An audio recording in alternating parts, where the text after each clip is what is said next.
कार्बधात्विक यौगिकों का वर्गीकरण पहले अपन पढ़ चुके हैं। धातु कार्बन बंध की प्रकृति के आधार पर फर्स्ट आयनिक कार्बधात्विक यौगिक, सेकंड है सहसंयोजक कार्बधात्विक यौगिक, कोवलेंट बॉन्डेड ऑर्गेनोमेटेलिक कंपाउंड्स। सामान्यतः अधातुएं एवं कम विद्युत धनी धातुएं कार्बन के साथ सिग्मा बंध युक्त सहसंयोजक कार्बधात्विक यौगिक का निर्माण करती हैं।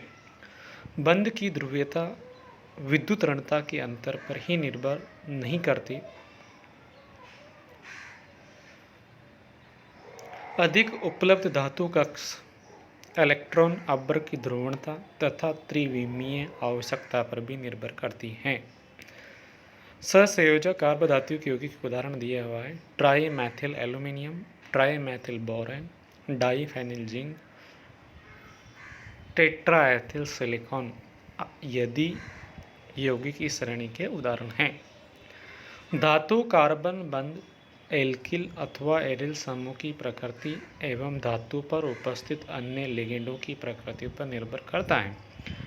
वे लिगेंड जो पाई इलेक्ट्रॉन ग्राही होते हैं जैसे carbonyl, ट्राइएल्किल फॉस्फेन।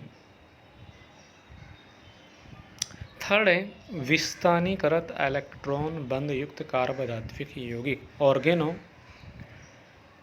Metallic compound with delocalised electron bond. अधिकांश कार्बधात्विक यौगिक इस वर्ग में आते हैं। इन यौगिकों की व्याख्या सामान्य बंध सिद्धांतों द्वारा ही नहीं की जा सकती। इस प्रकार के यौगिकों में धातु परमाणु, रिक्त कक्षक तथा कार्बनिक समूह के विस्थानीकृत पाई इलेक्ट्रॉन अब्र के मध्य अथवा धातु परमाणु के पूर्ण भरे कक्षक एवं कार्बन परमाणु के रिक्त कक्षकों के मध्य अतिव्यापन होता है। अधिकांश संक्रमण धातु इस प्रकार के कार्बधात्विक यौगिकों का निर्माण करती हैं। बंध की प्रकृति एवं संरचना के आधार पर इनको पुनः 3 वर्गों में बांटा गया है। सेतु बंध एल्किल यौगिक, bridged alkyl compounds, lithium, beryllium, magnesium, boron, aluminium, gallium, indium तथा थैलियम आदि के संयोजकता कक्षकों में इलेक्ट्रॉन की संख्या कम होने के कारण इनका अष्टक पूर्ण नहीं होता है, अतः इन्हें इलेक्ट्रॉन न्यून यौगिक भी कहते हैं। बोरॉन, गैलियम, इंडियम तथा थैलियम के ट्राई एल्किल एवं ट्राई एरिल यौगिक एकलक होते हैं तथा इनमें त्रिकेंद्रीय द्वि इलेक्ट्रॉन बंध व्यवस्था मिलती है, परंतु लिथियम, बेरिलियम, मैग्नीशियम आदि के यौगिक बहुलक होते हैं। इस आधार पर इन्हें पुनः 3 वर्गों में वर्गीकृत किया जाता है। फर्स्ट, त्रिकेंद्रीय द्वि इलेक्ट्रॉन बंध युक्त यौगिक, compounds with 3 centred 2 electron bond, trimethyl aluminium द्विलक के रूप में पाया जाता है। चूँकि ट्राई मैथिल एल्यूमिनियम में एल्यूमिनियम परमाणु का अष्टक पूर्ण नहीं होता, अतः यह निम्न प्रकार की सेतुबंध संरचना बनाता है। इसमें 2 प्रकार के मैथिल समूह अंतस्थ जिसको टर्मिनल तथा सेतु ब्रिज प्रकार के मिलते हैं। अंतस्थ मैथिल समूह सामान्यतः द्विकेंद्रीय द्वि इलेक्ट्रॉन बंध युक्त होते हैं, जबकि सेतु समूह 2 एल्यूमिनियम परमाणु से त्रिकेंद्रीय द्वि इलेक्ट्रॉन बंध द्वारा जुड़े रहते हैं।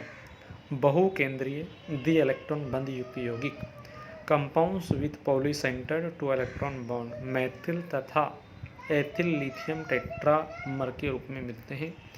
इसमें एल्किल समूह तथा लिथियम परमाणु के मध्य सामान्य सहसंयोजक बंध नहीं होता, अपितु लिथियम परमाणु एक चतुष्फलक के 4 कोनों पर स्थित होते हैं तथा एल्किल समूह के कार्बन परमाणु चारों फलकों के केंद्र से कुछ ऊपर स्थित होते हैं। ओलिफिनिक तथा एसिटिलिक यौगिक, ओलिफिनिक एसिटिलिक कंपाउंड्स इस प्रकार के यौगिकों में संक्रमण धातुओं के रिक्त डी कक्षक, कार्बनिक समूह के द्विबंध तथा त्रिबंध के इलेक्ट्रॉनों के साथ अतिव्यापन करते हैं, जबकि धातु के पूर्ण भरे हुए कक्षक ओलिफिन अथवा एसिटिलिन के रिक्त विपरीत बंधी कक्षकों के साथ अतिव्यापन करते हैं। स्ट्रक्चर दी हुई है। ए रिक्त धात्विक कक्षक तथा पाई इलेक्ट्रॉन का बंध। ब स्ट्रक्चर है भरे हुए धात्विक कक्षक एवं रिक्त पाई कक्षकों का पचबंध। सैंडविच यौगिक, सैंडविच कंपाउंड्स। इसकी संरचना सैंडविच के समान होती है। इसमें दो विस्थानीकृत पाई इलेक्ट्रॉन वलयों के मध्य एक धातु परमाणु जुड़ा रहता है। संक्रमण धातुओं के संकुल के चक्रीय यौगिकों के साथ बने कार्बधात्विक यौगिक इसके उपयुक्त उदाहरण हैं। 1951 में काले तथा पाजन ने बिस साइक्लोपेंटाडाई इनाइल आयरन बनाया जिसे फेरोसिन कहते हैं। इससे साइक्लोपेंटाडाइनिल मैग्नीशियम ब्रोमाइड की आयरन क्लोराइड से क्रिया कर प्राप्त किया। फेरोसिन का गलनांक 446 केल्विन होता है। यह एक स्थायी यौगिक है। इसका वायु के द्वारा ऑक्सीकरण तथा अम्ल अथवा क्षार के द्वारा जल अपघटन नहीं होता। ये कार्बनिक विलयकों में विलय जबकि जल में अविलय। फेरोसिन, रोडोसिन और निकलासिन। लिगेंड की प्रकृति के आधार पर वर्गीकरण। Classification based on the nature of ligand. Ligand की प्रकृति के आधार पर इन्हें दो भागों में वर्गीकृत किया गया है। सरल कार्बधात्विक यौगिक, सिंपल ऑर्गेनोमेटेलिक कंपाउंड। इस प्रकार के यौगिकों में धातु परमाणु के साथ केवल कार्बनिक समूह जुड़ा रहता है। इन्हें पुनः दो भागों में बांटा गया है। फर्स्ट है सममित कार्बधात्विक यौगिक, सिमेट्रिकल ऑर्गेनोमेटेलिक कंपाउंड। इसमें धातु परमाणु के साथ जुड़े हुए समस्त कार्बनिक समूह समान होते हैं। उदाहरण टेट्राएथिल लेड, डायएथिल मर्करी। असममित कार्बधात्विक यौगिक, अनसिमेट्रिकल ऑर्गेनोमेटेलिक कंपाउंड। इन यौगिकों में धातु परमाणु के साथ भिन्न भिन्न कार्बनिक समूह जुड़े रहते हैं। Ethyl phenyl magnesium, ethyl methyl zinc. मिश्रित कार्बधात्विक यौगिक। इस प्रकार के यौगिकों में धातु परमाणु से कार्बनिक समूह के साथ साथ अकार्बनिक समूह भी जुड़े रहते हैं। उदाहरण थे methyl magnesium bromide, dimethyl tin, dichloride. कार्बधात्विक यौगिकों के अनुप्रयोग। Application of organometallic compounds. कार्बधात्विक यौगिकों का हमारे दैनिक जीवन में अत्यधिक महत्व है। इनके महत्वपूर्ण उपयोगों तथा विशिष्ट गुणों के कारण ही यह रसायन शास्त्र की एक विशिष्ट शाखा के रूप में विकसित हुई। इनकी प्रमुख उपयोगिता निम्नलिखित है। औषधियों में, इन मेडिसिन। कार्बधात्विक यौगिकों का औषधि के रूप में किया जाता है। प्रतिरोधी के रूप में मरक्यूरोक्रोम का उपयोग करते हैं। ये घाव को सड़ने एवं गलने से बचाता है।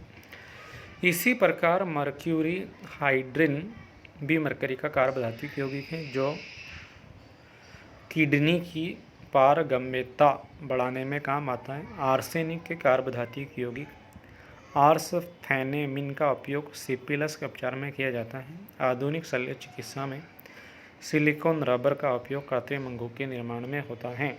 उद्योगों में, इन इंडस्ट्रीज। मोटर ईंधन में अपस्फोटन पदार्थ के रूप में टेट्राएथिलेट का उपयोग किया जाता है। निकल एवं आयरन के कार्बोनिल यौगिकों का महत्वपूर्ण कार्बनिक अभिक्रियाएं विभिन्न कार्बनिक यौगिक संश्लेषण में किया जाता है। सिलिकॉन अक्रिय जल प्रत्याकर्षी रोधी उच्च ताप से पदार्थ होते हैं। सिलिकॉन की 1 सेंटीमीटर की परत में 3000 केल्विन ताप सहने की क्षमता होती है तथा सिलिकॉन रबर का उपयोग जेट वायुयानों में रोधन के लिए किया जाता है। नेक्स्ट उपयोग है जैविक एवं कृषि विज्ञान में, in biological and agriculture science. प्रारंभ में बीज को सुरक्षित रखने एवं उनके उपचार में एथिल मरकरी क्लोराइड का उपयोग किया जाता था, परंतु इनके विषैले प्रभाव के कारण आजकल टिन के कार्बधात्विक यौगिकों का उपयोग किया जाता है। फलों तथा सब्जियों को पकाने में आजकल एथिलीन गैस के स्थान पर 2-क्लोरो एथिल फॉस्फोनिक अम्ल का उपयोग किया जाता है जो कि जल से क्रिया कर धीरे धीरे एथिलीन गैस मुक्त करता है। बोरोन के कार्बधात्विक यौगिकों का उपयोग पौधों में वृद्धि नियंत्रण का कार्य करते हैं। इसके अतिरिक्त आर्सेनिक, टिन तथा एंटीमनी के कार्बधात्विक यौगिकों का उपयोग खरपतवार नाशी, कवक नाशी, बैक्टीरिया नाशी में किया जाता है। उत्प्रेरक के रूप में, एज कैटेलिस्ट। अनेक अभिक्रियाओं में कार्बधातुक यौगिक उत्प्रेरक का कार्य करता है। जिगलर नाटा उत्प्रेरक जिसमें ट्राईएथिल एल्यूमिनियम तथा टाइटेनियम टेट्राक्लोराइड का उपयोग एथिलीन के बहुलकीकरण में किया जाता है। संक्रमण धातुओं के कार्बधातुक यौगिकों का उपयोग समांग उत्प्रेरक के रूप में किया जाता है। भौतिक विज्ञान इन फिजिकल साइंस, सिलिकॉन के कार्बधातुक यौगिकों का उपयोग सिलिकॉन ग्रीस, सिलिकॉन का उपयोग ऊष्मा को गर्म करने, सिलिकॉन क्रीम का उपयोग हाथों को दाहक पदार्थों से बचाने में होता है। अनुसंधान इन रिसर्च, अनुसंधान कार्य में एनएमआर स्पेक्ट्रोस्कोपी में मानक के रूप में टेट्रामेथिलसिलेन का उपयोग किया जाता है। कार्बधातुक अभिकर्मक एवं उत्प्रेरक का उपयोग संश्लेषण, कार्बनिक रसायन, सिंथेटिक ऑर्गेनोकेमिस्ट्री में किया जाता है।